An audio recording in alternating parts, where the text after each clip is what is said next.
Hello and welcome to Inside Europe, the weekly current affairs podcast and radio programme from DW, Germany's international broadcaster. I'm Kate Laycock in Bonn. This week, Germany gets a new government. Well, almost.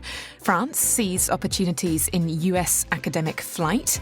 Turkey's opposition change tack. And Slovakia's Robert Fico gets tough on bears. Yes, bears. Whenever there was a bear spotted in the meadow, on the edge of the forest, the authorities could actually declare the state of emergency.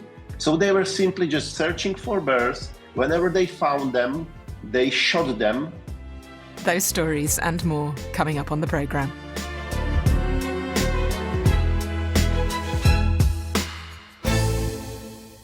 The key message to Donald Trump is Germany is back on track.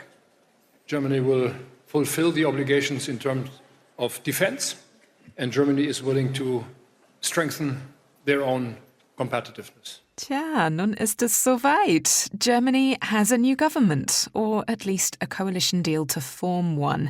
There is the small matter of putting the deal to party members before the champagne corks can really be popped. The parties in question are, as expected, Germany's conservative Christian Democrat bloc, made up of Friedrich Merz's CDU and its Bavarian sister party, the CSU, as well as the centre-left SPD. This being Germany, the coalition deal, which is called a contract but is actually more like a statement of intent, came in at a whopping 146 pages and has its own website to boot. Wondering what to make of it all? Well, luckily, DW political correspondent Thomas Sparrow was able to take me through the main points. And given the economic chaos of the past week or so, I asked him to begin with the economy. They would want to reach a medium-term free trade agreement with the United States. There's also the goal to have agreements with Latin America's Mercosur bloc, with Mexico. That's something that doesn't only depend on Germany, but would be at an EU level. But in the more, let's say, shorter term, what the coalition parties would want to do is avoid trade conflicts with the US and reduce tariffs. But again, that's something that they can't do only on their own. Other elements that are particularly relevant, if we look at defense, is ramping up spending significantly in order to meet, obviously, NATO's targets when it comes to troops, when it comes to weapons. That's something that was already discussed in advance because obviously Germany, and in particular this government, will get a lot of new money, new debt, in order specifically to improve defense spending and also spending on infrastructure. So that's one element that many people here are looking at. And then obviously there's the issue of migration, which already the Conservative bloc had promised would be much stricter than in the previous years. And that includes suspending family reunification for people that have what in Germany is known as a so-called subsidiary protection status. It also means that asylum seekers will be rejected at Germany's land borders, that Germany will also deport more people to Syria and Afghanistan, beginning with criminals and people that can be deemed to be potentially dangerous persons. The question here, Kate, is what this all means internally. So how basically this coalition agreement is being received, not only by the different parties, but also by citizens in the country. You can imagine that the opposition parties, from the Greens to the left to the far right AfD, are not at all happy with the content of the coalition agreement.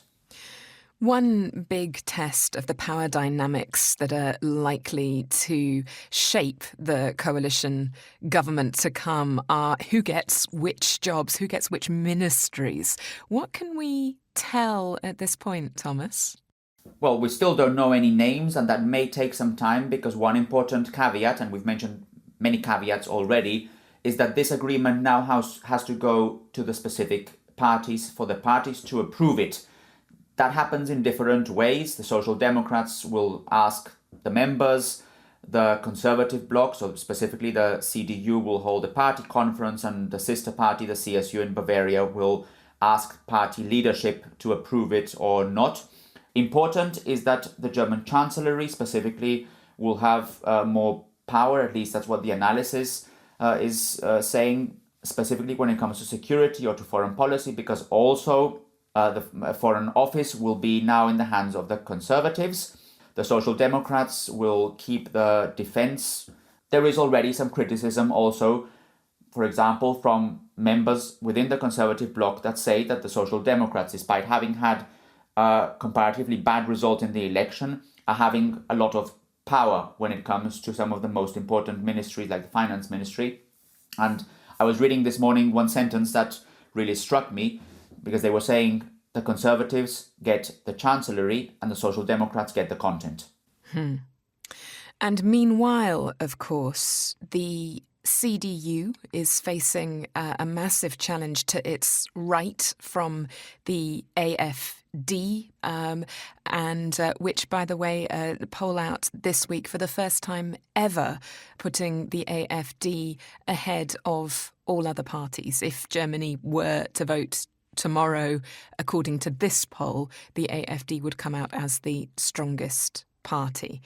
And meanwhile, of course, the SPD has in the opposition ranks a very vocal left-wing faction, Die Linke, which will be pulling it to the left. So potentially the dynamics are going to be really quite hard if these two parties are going to find a central course which is going to keep them together.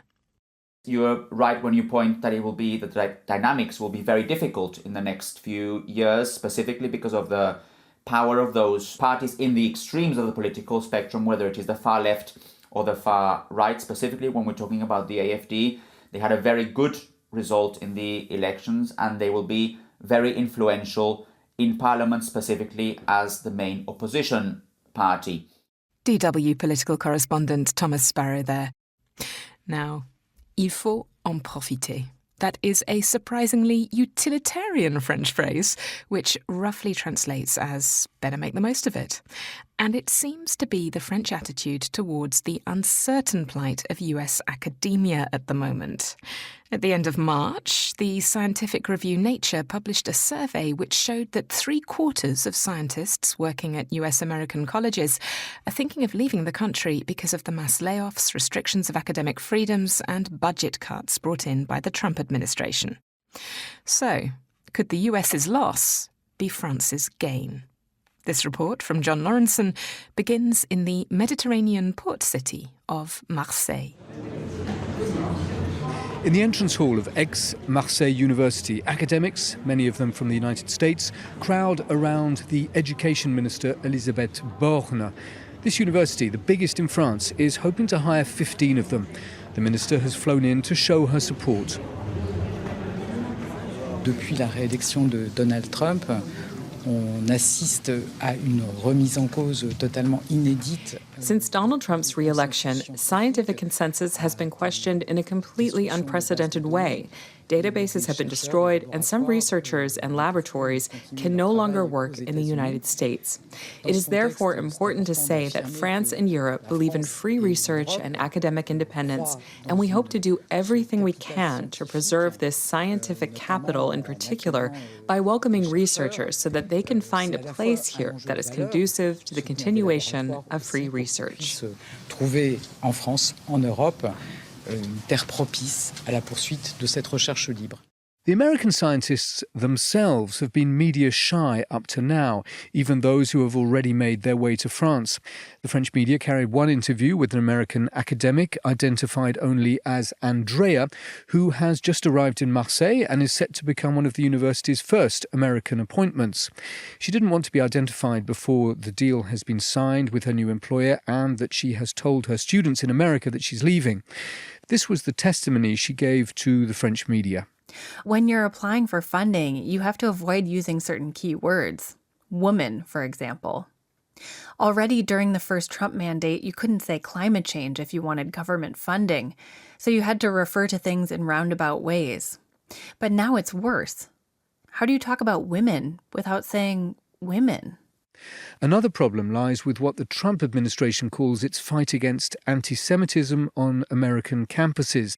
60 establishments, including the most prestigious, received letters demanding action to protect Jewish students. Critics say this actually means persecuting pro-Palestinian students and point to recent cases such as those of Columbia student Mahmoud Khalil and Tufts student Remeza Ozturk, both of whom are currently being held in US immigration detention. Then there are the drastic budget cuts carried out by Elon Musk's Department of Government Efficiency, or DOGE, whose aim is to cut spending, especially on programs deemed woke. Johns Hopkins University, for example, has announced that faced with the cut of its $800 million federal funding, it will have to lay off 2,000 staff. Denis Bertin, vice president of Aix-Marseille University, says his establishment has been contacted by 30 American academics so far. His university has earmarked €15 million to pay the salaries of the new American recruits. On aurait aimé ne pas avoir à le faire, mais on a souhaité pouvoir leur offrir un espace. We'd prefer not to have had to do this, but we're opening here at Aix-Marseille University a space we're calling Safe Place for Science, where they will be free to pursue their research. There is a budget of €15 million that will be spent over a period of 3 years on 15 posts. In the past, we did this for fellow researchers from war zones. Now we're doing it for these colleagues because this is an emergency. Of course, we are a long way from helping all of them, but we hope this initiative will encourage others to do the same thing. A number of establishments, including Toulouse University and the Ifremer Maritime Research Institute, have followed suit, offering similar programs to American scientist refugees. But the teaching unions are pointing out that following budget cuts of their own, French universities are financially in no position to help more than a fraction of those affected by the Trump academia offensive. Some French university employees have also said that their American colleagues may be less enthusiastic about working in France when they see the salaries they'll be paid here. John Lawrenson, DW, France. And those payment grumbles have, of course, all been thoroughly peer-reviewed. This is Inside Europe. I'm Kate Laycock in Germany. Hi, I'm Jamie Poisson, and I host CBC's daily news podcast, Front Burner.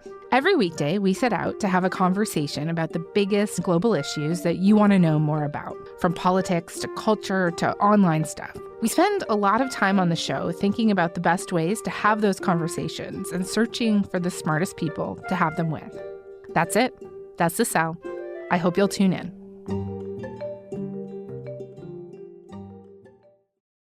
To Turkey next, where protests are continuing over the jailing of President Recep Tayyip Erdogan's main political rival, the Istanbul mayor Ekrem İmamoğlu. However, with the growing numbers of arrests and prosecutions, the opposition is adopting new tactics, hitting Erdogan and his supporters in their pockets with trade boycotts. They're calling for supporters to observe every Wednesday as a sort of national no-shopping day, and for this to be combined with a general boycott of Erdogan-linked businesses throughout the week. From Istanbul, Dorian Jones reports. On a cold Wednesday night, thousands of people protested on the streets of Istanbul over the jailing of the city's mayor, Ekrem İmamoğlu. İmamoğlu is facing years in jail on corruption charges, which the opposition, and according to opinion polls, as many as 75% of the population, think are politically motivated. İmamoğlu is widely seen as the only man who can defeat long-time incumbent Turkish President Recep Tayyip Erdogan. But along with street protests calling for İmamoğlu's release, the main opposition CHP leader Özgür Özel is now targeting the economy. Wednesday saw a nationwide call for people to boycott buying goods for a day. Similar days of protests are being planned.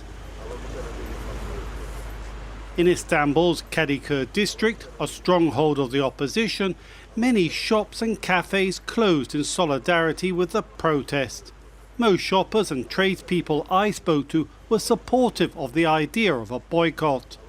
Boycott yerinde bir karar, yani geç kalınmış bir karar. Boycott is the right decision. It is a long overdue decision that needs to be made. These people need to show their reaction. If the government continues in this way, the country will get worse. The boycott initiated by Özgür Özel is very relevant. We are participating as tradesmen. The shopkeepers in the area all participate. Bu çevredeki esnaflar hepsi de katılıyor. Kafeler biraz boş, marketler boş. Cafes are empty, markets are empty. People are doing the right thing by boycotting. We also joined the boycott. And we will continue the boycott until it gets better. Boykota devam. Düzelene kadar. Although this man questioned the tactics. Valla ben boykot kararına tamamen karşıyım. I am totally against the boycott call. It is our national income, and there is no point in boycotting some to cover up the theft of others. Let them get elected. Let them take over the country. That's what I'm saying. Gelsinler memleketin başına. Ben bunu diyorum. The opposition is also specifically targeting companies linked to Erdogan and his AK party. Social media videos identify the companies, calling on people to boycott them. The boycott campaign comes as authorities have stepped up efforts to crack down on the protesters. Arrests are continuing of demonstrators and journalists covering the unrest, while prosecutors are demanding 3 years in jail for all those arrested. Political consultant Attila Yeşilada of Global Source Partners says given the crackdown, CHP leader Özel needed to find a way to broaden the protests beyond street demonstrations.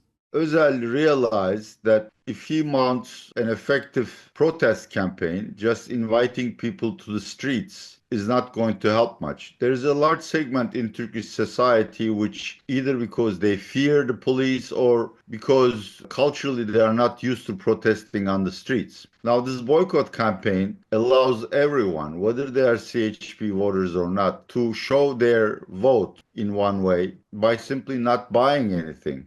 Erdogan raised its own capitalist class, some members of which benefit hugely by selling goods and services to the secularists. And the proper response is by secularists to boycott those companies which benefit from Erdogan's crony regime. The boycott campaign saw the British rock group Muse cancelling their concerts in Turkey following calls by the opposition, as the promoter was linked to Erdogan's AK party. Other international groups are reportedly thinking of cancelling as well. Erdogan's response has been to double down. Türkiye ekonomisine, milletin refah ve huzuruna yönelik Every kind of sabotage aimed at Turkey's economy and the nation's prosperity and peace will be held accountable in court. Those who engage in betrayal and set traps for the brotherhood of the nation will eventually face justice. hesap vereceklerdir. Already, police have started arresting people in dawn raids for social media posts supporting the boycott. Legal pressure on the opposition CHP party is expected to grow, with the party itself facing the threat of court-appointed trustees taking over. Analyst Yeşilada says the CHP's leader Özel's only hope is maintaining public pressure on Erdogan. The moment the pressure stops, Erdogan is going to take over the Istanbul municipality and turn CHP over to a trustee. Honestly, Erdogan holds all the cards. The world doesn't care. Özel needs to find to galvanize a very large voter base, visibly, B, to prove to Erdogan that he can undermine economic performance if he wants to stop him. So this has become a game for all the marbles. Dorian Jones, DW, Istanbul. Now, bears are a big wedge issue in Slovakia. Indeed, at one point, Prime Minister Robert Fico tried to appoint a man as Environment Minister who described them as a biological weapon of Brussels, portraying their protection as the apotheosis of EU overreach. Now, bears are in the headlines again, as Slovakia's government alarms conservationists after announcing plans to cull 1/4 of the country's brown bears following a spate of attacks. The Environment Ministry said 350 of Slovakia's estimated population of around 1,300 bears would be shot after a man was killed by a bear while walking in a local forest. From Prague, Rob Cameron reports. A news report on Slovakia's TA3 channel after the country's populist nationalist cabinet backed to move to cull a quarter of the country's bears. The government also widened a special state of emergency that allows bears to be shot on sight to 55 of Slovakia's 79 districts, an area that now covers most of the country. Under the state of emergency, a record 93 bears were legally shot by teams of hunters last year after being sighted close to human habitation. But following a fatal attack 2 weeks ago, the Slovak authorities now want to go further. Prime Minister Robert Fico spoke after the cabinet meeting to reporters. We can't live in a country where people are afraid to go into the forests, where people become a source of food for bears, because the number of attacks is rising dramatically. And we are in a period when the bears should still be hibernating. Slovakia is a mountainous country, part of the Carpathian Range, and much of it is covered by forest. Estimates vary, but experts say its population of brown bears remains stable at around 1,270 individuals. Certainly, there's been no population explosion. What's changed, they say, is man's behaviour. There's increasing encroachment by humans into bear territory. Critics accuse the authorities of massive overreaction, exploiting loopholes in Slovak and EU legal protections that allow the shooting as a last resort of individuals that pose a threat to human life and property. Michal Viezik is an ecologist and MEP for the opposition Progressive Slovakia party. Whenever there was a bear spotted in the meadow, on the edge of the forest, the authorities could actually declare the state of emergency. So they were simply just searching for bears. Whenever they found them, they shot them. And in that regard, they shot 93 bears. So if you ask me, I think it's a direct breach of the European legislation, of the Habitat Directive. Michal told me around 40 to 50 had been killed in car accidents, but maybe as many as 200 had also been shot illegally, poached, in other words. So it's likely a quarter of the population has already been lost. And meanwhile, he says the root cause of the problem is being ignored by the Fico government. What I'm talking about is a real threat to human life because of the situation that is happening massively in the Slovak landscape, and that is the deliberate baiting of bears and attracting them to the vicinity of human settlements. Like, we are talking about a situation when right now, in this very moment, there are around 20,000 official baiting places spread across the Slovak landscapes where hunters just put corn and maybe carcasses, maybe cakes, maybe honey and stuff like that in order to attract wild boars, because they are trying to reduce their numbers because of the African swine fever. But in that regard, they also attracting bears because they use the same food source. It is not legal to bait the bears into the vicinity of human settlements, but it is being done massively, and the Ministry of Environment simply doesn't care. If there is to be a massive increase in culling, that will likely lead to situations where bears are shot but not killed. So there could be dozens of wounded, and not to mention angry bears roaming the forests. That, he says, will only increase the likelihood of attacks on humans and not diminish it. Rob Cameron, DW, Prague. Exit pursued by a bear. I'm Kate Laycock in Germany. You're listening to Inside Europe.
Welcome back to Inside Europe, the weekly current affairs podcast and radio programme from DW, Germany's international broadcaster.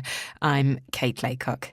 Coming up for you this half hour, Cutting Culture, an iconic Berlin opera house fears for its future. And sneak preview, an interview with journalist and author Patrick Strickland ahead of the publication of his latest book, You Can Kill Each Other After I Leave, Refugees, Fascism and Bloodshed in Greece.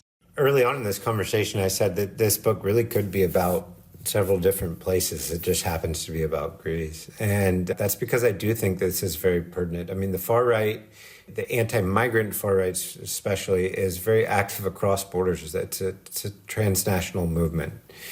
And it's important to pay attention to what happens in different places in that regard. For a long time, Golden Dawn was seen as a model by far-right groups in other countries. You know, they had ties with the Nordic resistance movement, for instance, in Sweden. There were far-right activists in the United States who really admired them. First, though, to Berlin. Renowned for its rich diversity and artistic innovation, the German capital is facing unprecedented challenges. Berlin's celebrated institutions, including the Berlin Philharmonic Orchestra, the Maxim Gorki Theatre, and hundreds of other smaller cultural venues, as well as 3 world-renowned opera houses, are grappling with severe funding cuts. Already hit by significant budget reductions for 2025, the Berlin Senate has warned of even more cuts to come. Brendan O'Shea visited one of Berlin's cultural icons, the Komische Oper, to reflect on its history, resilience, and the urgent need to preserve the cultural spaces that continue to shape the soul of the city.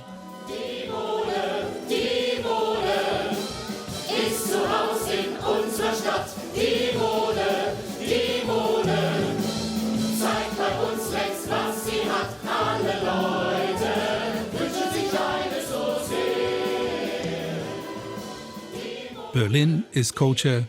Culture defines Berlin. But now the very essence of what makes this city extraordinary is under threat.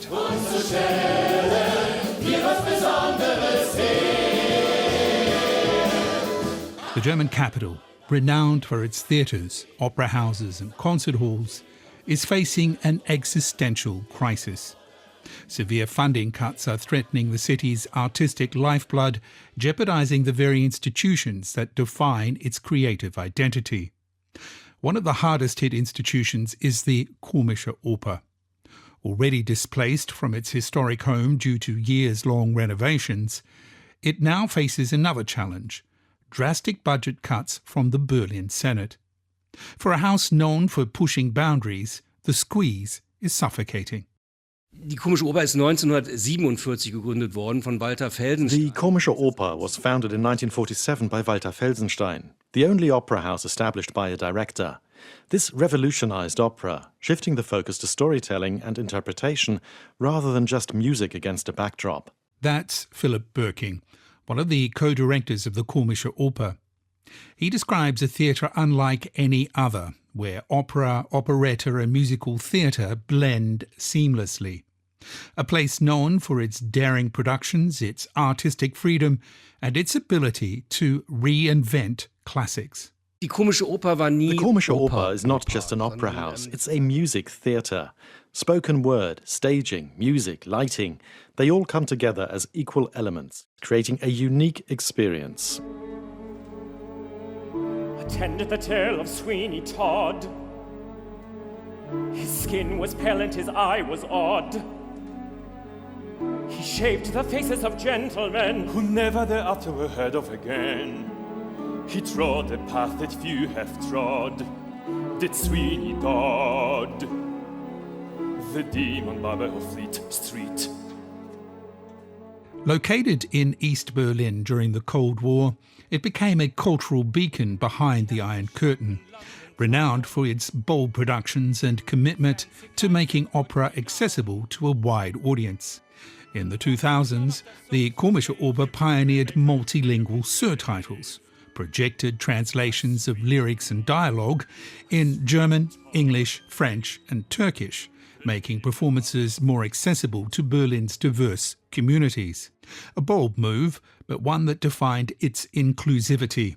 Then, in 2012, the arrival of Barry Kosky as intendant propelled the company into a new era. The renowned Australian-born theatre director is celebrated for his bold and innovative approach to opera and musical theatre.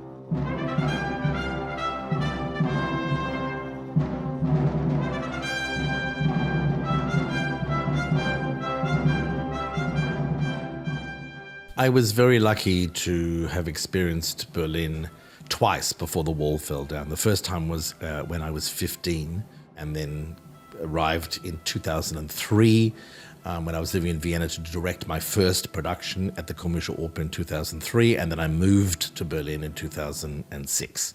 So it's a long relationship. I want to make sure always that the audience, when the curtain goes up, are surprised and delighted. Nothing horrifies me more than to have people sitting in an auditorium before a production or before a show thinking, oh, yeah, we know what we're going to get.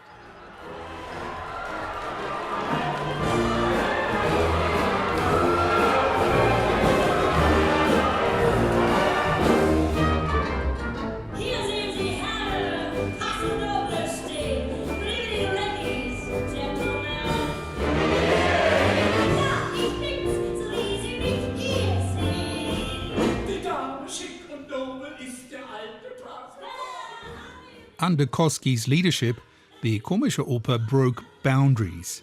Jazz operetta, avant-garde stagings, fearless storytelling. It was a golden era.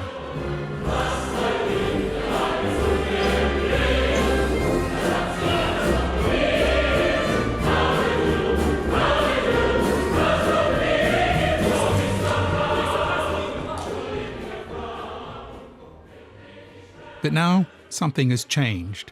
The new Berlin Senate sees things differently. In my experience in Berlin, there was always a very healthy dialogue with the political parties.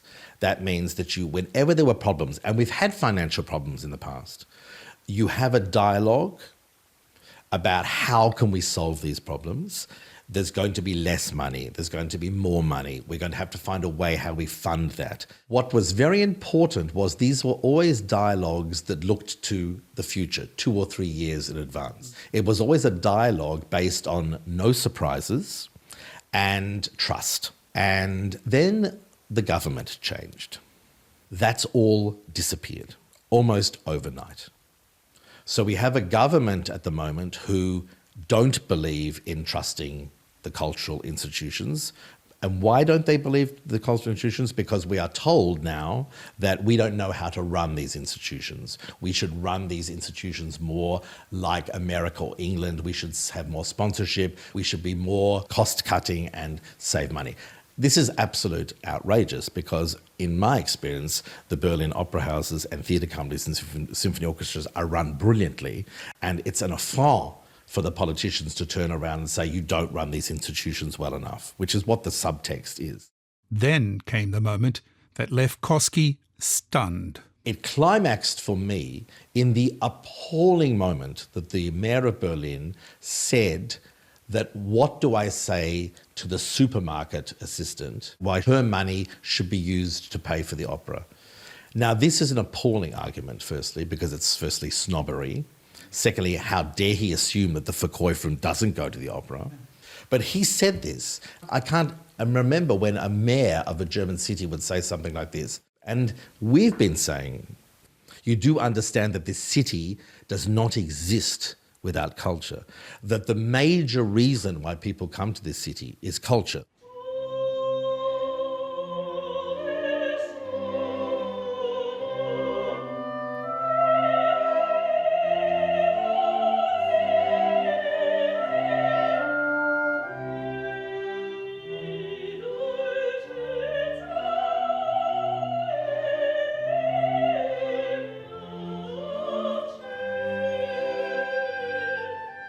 And for Philip Birking, the cutbacks mean drastically reducing the Komische Oper's productions. Wir haben immer gesagt, dass diese Kürzung in dieser The problem with such short-term reductions is that they require immediate reactions. Long-term planning is always possible, but when cuts happen abruptly, they stifle innovation. There is less room for diversity, and excellence itself is at risk. My co-director, Susanne Moser, and I have made it clear we will not compromise on excellence. The quality of our productions must remain at the highest level, and we will not make cuts in this area. Instead, we are being forced to reduce parts of our program. This means we will offer fewer productions and take fewer creative risks.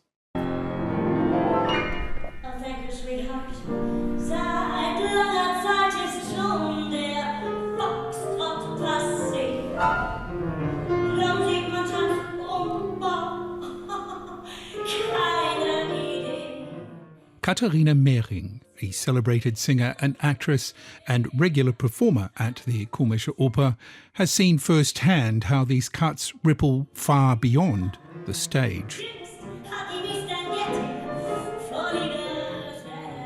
It doesn't make me sad, it makes me so angry, because I think it's incredibly stupid to cut in culture right now in this fragile, torn times when, people vote more into the right wings.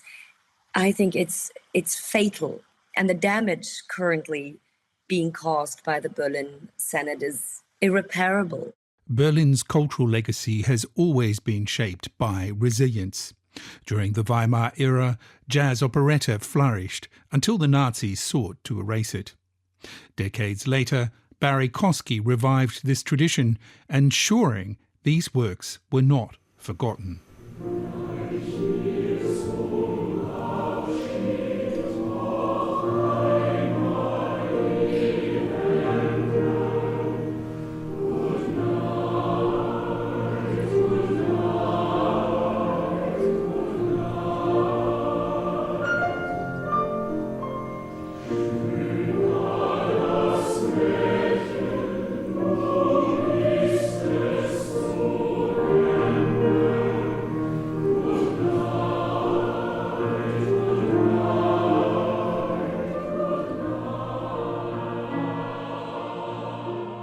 Germany, and particularly Berlin, has been at the forefront of this. When you think of all the experiments that have happened in Berlin theatrically, whether it's Max Reinhardt, or whether it's Bertolt Brecht, or whether it's Heine Müller, or whether it's Christian Schlingensief, and that's in danger of disappearing.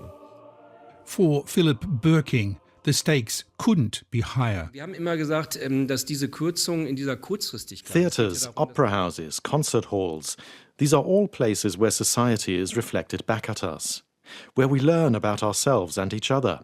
Losing that isn't just a loss for artists, it's a loss for everyone. Berlin has always thrived in difficult times.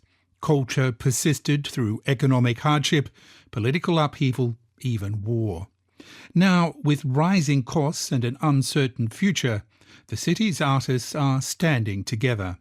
I think it's a very, very difficult situation. We now all have to stick together and fight for Berlin culture, which is good because there are demonstrations and artists and creatives are coming together and they really see the depth and the difficulty of the situation, and we fight. And conductor and Komische Oper music director James Gaffigan, one of the many voices speaking out, shares his dismay. I would call it a huge crisis. I'm upset by it. I cannot fathom how a city that is identified by culture is cutting culture. It's so scary to me, and it's the beginning of the end, in my opinion, if we go in this direction. For Gaffigan, this issue goes beyond the stage. It speaks to the very identity of Berlin. I am just shocked and appalled that the politicians don't see the importance of this, and they think it's something to save money or to cut or to balance the books. I just can't believe it. I can't believe in my lifetime I'm seeing something like this. For co-Komische Oper director Philip Birking, the fight is about more than just survival. Self-reflection, awareness, understanding our place in the world. Music theatre fosters all of this. It engages both intellect and emotion. And that's what we provide, a space where these elements meet, creating something truly meaningful.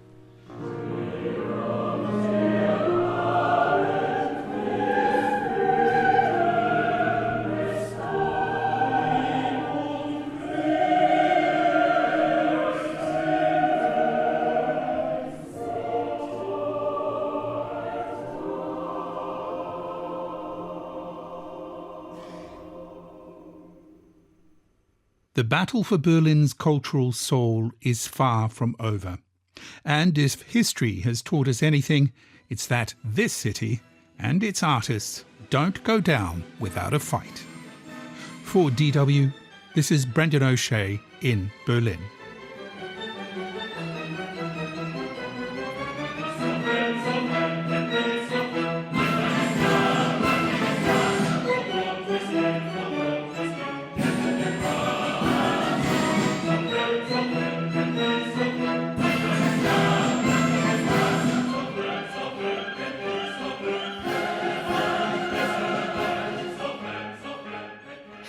We did approach the Berlin cultural authorities for comment on the issues raised in that piece, but they declined, sharing with us publicly available budget information instead.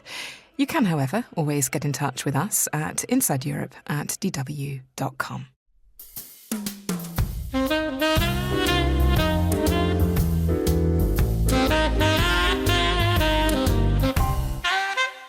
Our quiz of the week has a cultural theme too. 9th of April marked the Day of the Finnish Language. What we want to know is, which of these words is Finnish in origin? Take a guess. Lemming, sauna, smorgasbord, or ombudsman? Head on over to Spotify and click on this week's edition of the show to take part. This is Inside Europe. I'm Kate Laycock in Bonn. Hi, it's Lacey Healy. When members of Congress and even the vice president are sworn into office, they say an oath to protect the country from all enemies, foreign and domestic. But what does a domestic enemy look like? January 6th, it was coming from the top. Some of them are bad people, but most of them are just normal people. As if we weren't all stressed out enough. A new season of Things That Go Boom is available now wherever you get your podcasts. By the time I finished this book, I'd spent the better part of a decade reporting on migration in countries around the world, the far right, and the fight against it. I had come to understand a lesson that people on the receiving end of incitement and violence already knew intrinsically. Fascism cannot satiate itself targeting one group. Nationalists will never be satisfied by merely sealing off borders, as if that were even possible. There will always be a new enemy, a new demographic that must be confronted, fought, eradicated. As vigilante violence and fascist conspiracy theories continued to find currency in Greece, now and then spiraling out of control, I was certain, knowledge that sank in like an anchor, that someone somewhere was already sharpening the knife. That's the journalist and author Patrick Strickland reading from the epilogue to his new book, You Can Kill Each Other After I Leave, Refugees, Fascism and Bloodshed in Greece, which is out with Melville House next week. Patrick arrived in Greece in 2015, initially to cover the refugee crisis. However, increasingly, what he found himself documenting was the escalation of a brutal campaign of street terror targeting both migrants and those who sought to defend them or offer them solidarity and protection. In late 2017, I met an Afghan refugee. He was 17 years old. His name was Mehdi, who had come to Greece with his family, like so many other people, had risked the journey. And something that really stood out to me about him, an incredibly sweet and thoughtful young guy, was that he learned Greek, incredibly quick, and he spoke really well with only kind of a trace of an accent. And long story short, they attacked him and they beat him, they hit him, and they told him to go back to his country. They called him all sorts of slurs. And then afterwards, he went to the police, and really nothing came of it. He checked in several times, and they said, well, there were no security cameras, so there's nothing we could do about it.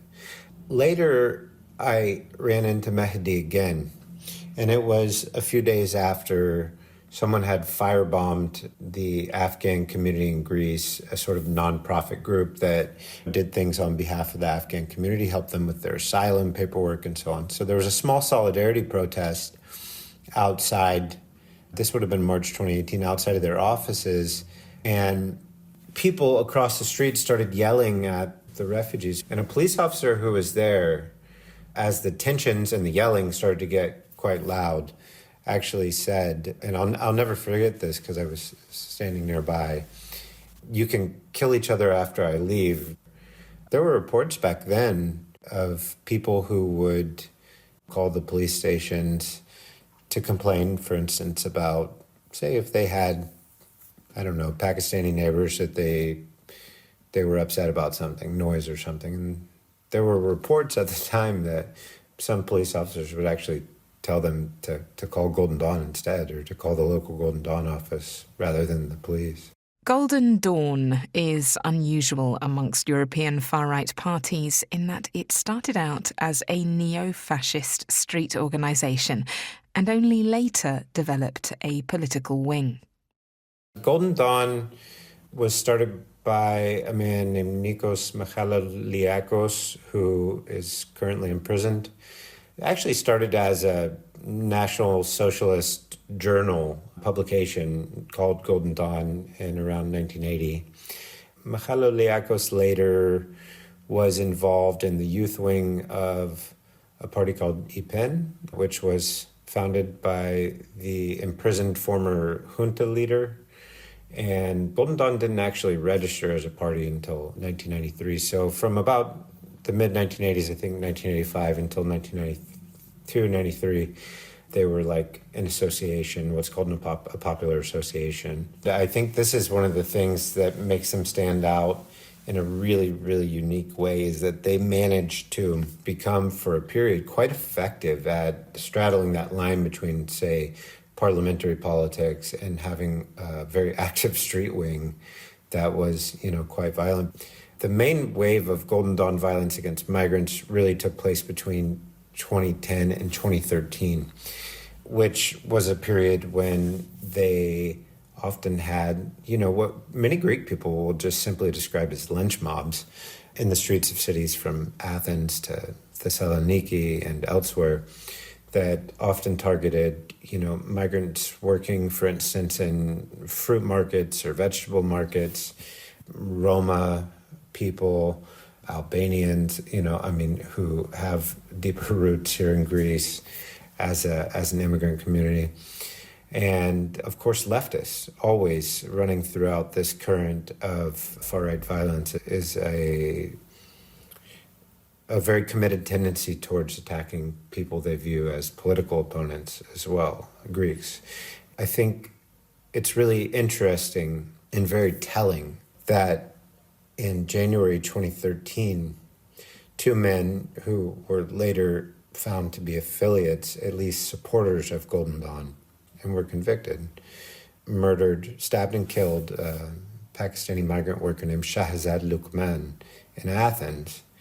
And it wasn't until 9 months later, when a Golden Dawn member stabbed and killed a Greek rapper, an anti-fascist rapper, Pavlos Fyssas, that the state then really took action against the party. And there's a photograph that a colleague of mine took that it always sticks with me. It was graffiti in the city center of Athens that said something basically to the effect of, if you had cared about immigrant murders, Pavlos might still be alive.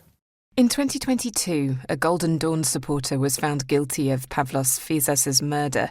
15 others were convicted of conspiracy in the case.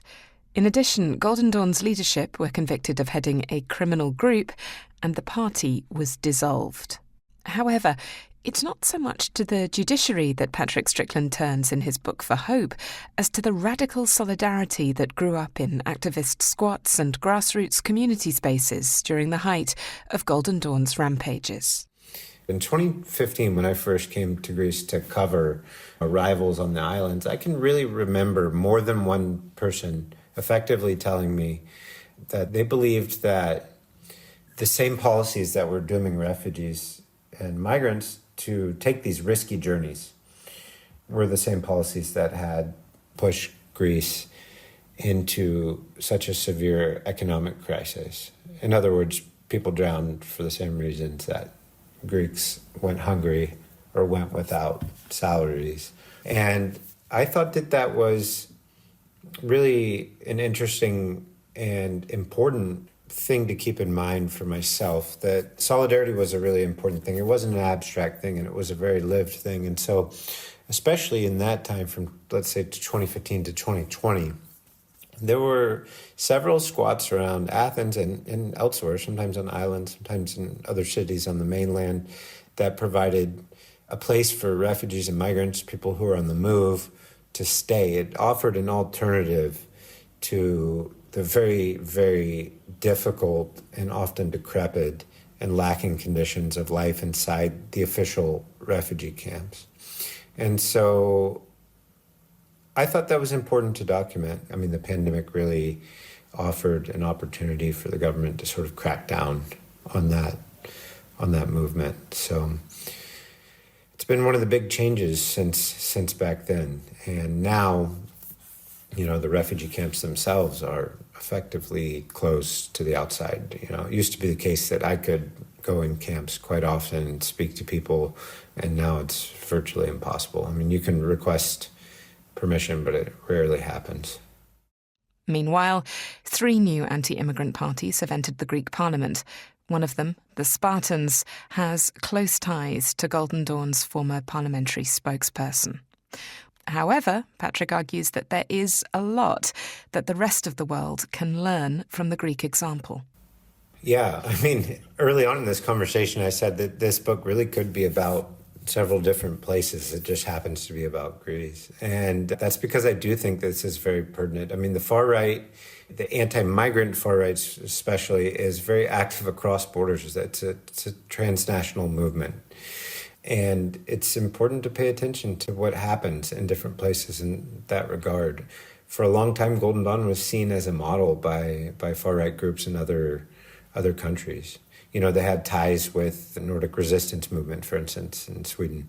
There were far-right activists in the United States who really, really admired them. In fact, at the now infamous Charlottesville rally in 2017, one of them said, you know, when asked by a reporter who they were modeling their tactics off, said, "We're modeling our tactics primarily off Golden Dawn and other European far-right groups."